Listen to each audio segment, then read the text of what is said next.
La géoventilation exploite l'inertie thermique du sol. Son principe consiste à faire circuler l'air de ventilation sous terre afin de le réchauffer l'hiver et de le refroidir l'été. Nous nous sommes rendus sur la côte atlantique, près de la Baule, pour visiter une maison où a été installé un double puits canadien.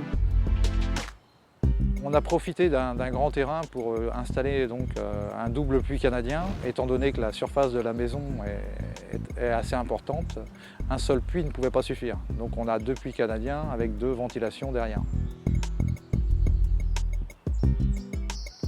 Chacun des deux puits canadiens comprend 50 mètres de tuyaux de 250 mm de diamètre qui sont enterrés à environ 2 mètres de profondeur. Afin de permettre l'évacuation des condensats, une pente de 3% a été respectée lors du terrassement. En arrivant dans la maison, les circuits sont couplés à des VMC double flux. Donc l'air arrive du puits canadien à 2 mètres de profondeur à ce niveau-là. Ensuite, on a une évacuation de condensat qui se fait dessous. L'air rentre dans cette gaine-là et rentre dans le groupe. Une fois qu'on est dans la ventilation, on va redistribuer l'air en insufflation ou en extraction. La VMC double flux équilibre les débits entre l'air frais provenant du puits canadien et l'air vicié extrait de la maison, tout en optimisant les échanges thermiques. Elle est aussi équipée d'un module EIB qui permet d'interfacer le circuit de géoventilation avec le système domotique.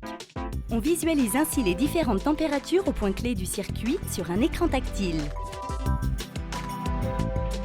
On a un air qui extérieur est à 21 degrés.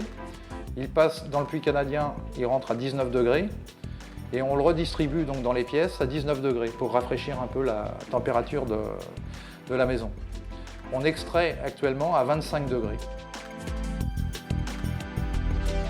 Les débits ont été calculés à l'installation afin d'équilibrer l'insufflation et l'extraction. Ils sont notamment régulés grâce à un capteur de CO2. Le capteur de CO2 va nous permettre de déterminer la qualité de l'air aussi qu'on a dans la maison et de faire fonctionner la ventilation en fonction de l'analyse qu'on a faite. Tout est automatique, mais on a toujours la possibilité de reprendre la main sur l'automatisme. La géoventilation présente principalement un intérêt économique. L'utilisation passive de l'énergie géothermique permet en effet de réaliser des économies d'énergie conséquentes. L'air qu'on prend dehors et les calories qu'on puise dans le sol sont complètement gratuites. Sachant quand même que l'été, si on peut diminuer de 3 ou 4 degrés la température des pièces, ça nous permet quand même pas de climatiser mais de rafraîchir. Et l'hiver, si on préchauffe la maison de 3 ou 4 degrés, c'est pareil. Cette énergie-là, on n'a pas besoin de la puiser par l'électrique ou par le gaz ou par une autre énergie. La maintenance d'un puits canadien associé à une VMC double flux est assez réduite. Une simple opération de nettoyage est requise 1 à 2 fois par an. On a des filtres à nettoyer, donc sur la machine en elle-même. On a les bouches à nettoyer aussi, donc il suffit de les déclipser et de les nettoyer avec une brosse.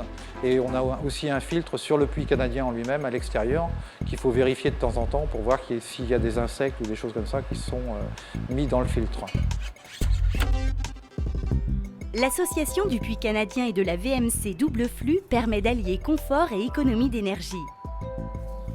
Néanmoins, le secret de cette symbiose repose sur la qualité de l'installation du puits canadien. Il ne faut donc pas hésiter à faire appel à un spécialiste lors des travaux de terrassement.